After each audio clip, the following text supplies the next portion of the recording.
watchmaker Qin Lai heard Washington was closing its so-called de minimis rule, he thought that was the end for his business.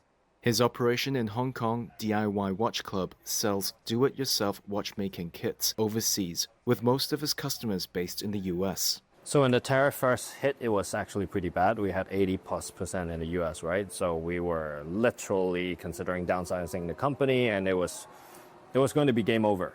His kits could enter the US free of import duties thanks to de minimis, which exempted low-value packages. But starting from May 2nd, if those same packages are coming from Hong Kong or mainland China, they'll get slapped with a 90% tariff or a flat fee of $75.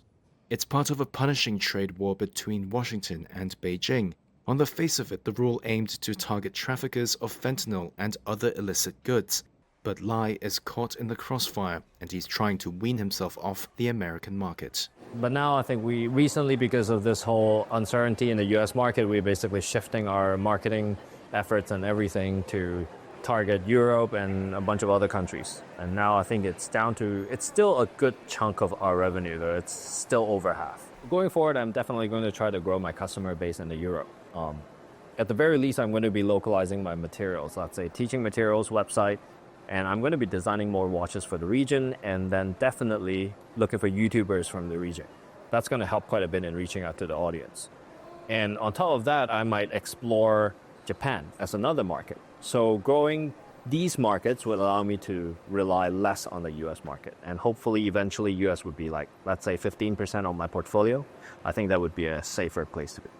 Low-value shipments from China to the US reached an estimated $5.1 billion last year, according to US Census Bureau data.